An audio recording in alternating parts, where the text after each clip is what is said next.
Elsewhere, the presidency may have to reconsider its consent to the planned Operation Positive Identification exercise of the Nigerian army, as lawmakers in the lower chamber House of Representatives are already kicking against it, asking the president to call it off. An motion raised by the House Minority Leader, Ndudi Elumelu, as a matter of urgent public importance, the lawmaker expresses worry that the exercise will instill fear in the heart of Nigerians. He argues that the operation will strip Nigerians of their constitutionally guaranteed freedom of movement, instill fear, anxiety and panic in the entire polity. Our correspondent Terry Kumi has this report. The House of Representatives resumes plenary 2 weeks after adjourning to allow its committees carry out budget defense sessions. Before dealing with the items on the order paper, the minority leader raises a matter of urgent public importance on the planned Operation Positive Identification exercise by the Nigerian Army, which requires Nigerians to provide documentary proof of identity to separate citizens from foreigners and checkmate bandits, kidnappers, armed robbers, ethnic militias, and other criminal elements in the society. Aware that such proposed Operation Positive Identification, if allowed to be carried out, will amount to an indirect imposition of a state of emergency across the country. The House further urged Mr. President, as the Commander-in-Chief, should review the situation and stop the Army from commencing the planned operation scheduled from November 1st, 2019, to make way for further consultations. Honorable colleagues, the motion gains the support of the lawmakers as they question whose responsibility it is to carry out such an exercise. The question to ask them is this: do they themselves have identification? If they do, why do we have what we call a known soldier? Our expectation is that they should be gainfully deployed to the theaters of war, to where we have challenges, not to accost Nigerians on the streets to positively identify themselves. If our security chiefs are out of idea, they should let Nigerians know about that so that they can voluntarily give way for other people to bring in new ideas on how to fight security or insecurity in this country. We're working till 10, 11. The House then mandated Committee on Army to meet with the Chief of Army Staff for a clearer understanding of the reason for the operation. 5 plus 6. Also during plenary, the House in an accelerated manner considered and passed a bill for an act to amend the Deep Offshore Inland Basin Production Sharing Contracts through second and third reading. The bill, which is expected to fund part of the 2020 budget, according to lawmakers, will see the country raise figures in the region of $1.5 billion. To move that the House do adjourn sitting. The House then adjourns to the 5th of November to allow the committees conclude the budget defense sessions and meet with the Appropriations Committee. Terry Ikumi, Channels Television News. Well, for more on the contentious Operation Positive Identification, a security expert, Mr. Kabiru Adamu, joins us from Abuja studio. We'd like to thank you for joining us at this time. The military says the operation will combat, threats of criminal insurgency, terrorism, banditry, farmer herders clashes, many more. Nigerians are saying the operation will victimize citizens rather than combat the nation's security challenges from a few of the comments we're getting.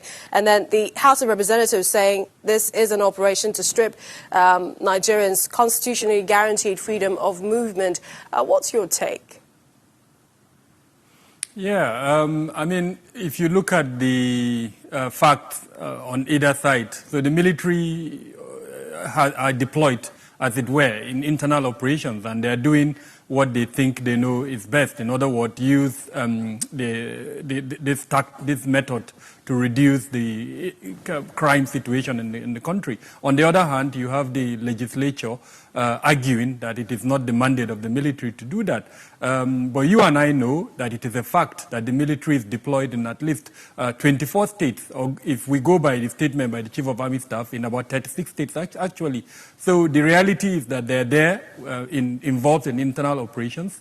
and that this particular operation that we're discussing has been implemented in the Northeast, in the 3 states of the Northeast, Borno, Yobe, and Adamawa. Now they are extending it to the entire federation, the other 29 states of the federation, because they believe they already have the, as it were, the authority to do that.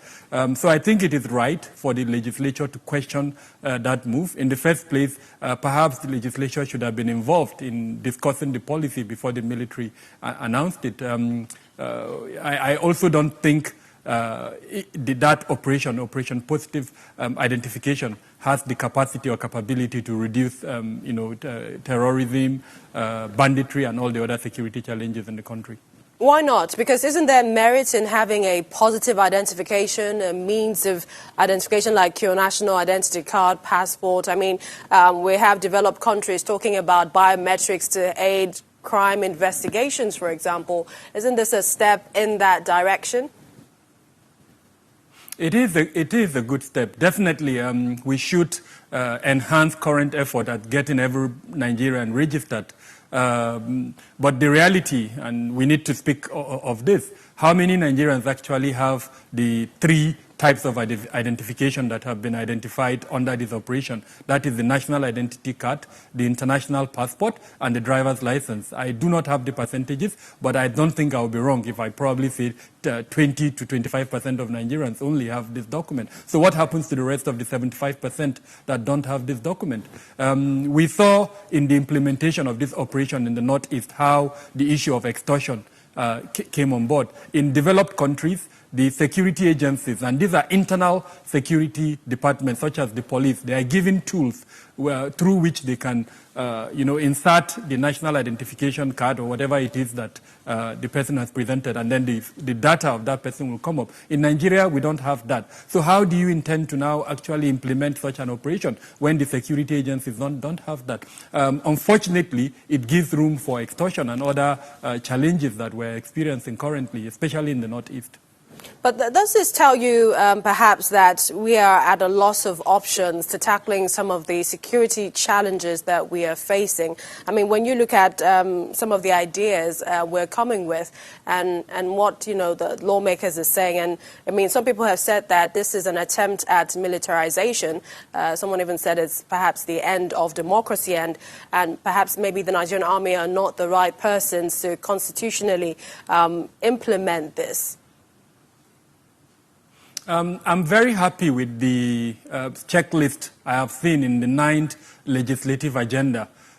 Security is clearly stated there as an agenda in the 9th legislative agenda. So I'm hoping that going forward, both the two chambers, the Senate and the House of Rep, would look closely into this aspect. We are not out of ideas. However, it is a misnomer that we have the military involved in internal security issues. So the parliament needs to look closely at that, reduce the involvement of the military, empower the police. All the issues that we know is wrong with the police, we need to tackle them headstrong so that the police takes its core responsibility and the military goes back to its core responsibility as well. All right. We'd like to thank you, Mr. Kabiru Adamu, for your thoughts on this issue. Thank you for having me. Well, state governors are already crying out over the monthly bailout loan repayment, and this is in spite of the extension of repayment period to 30 years by the central bank. The governors expressed their concerns at a meeting of the National Economic Council presided over by the Vice President. The Nigerian National Petroleum Corporation also tabled its concern over illicit transfer of petrol, noting that it has to be checked.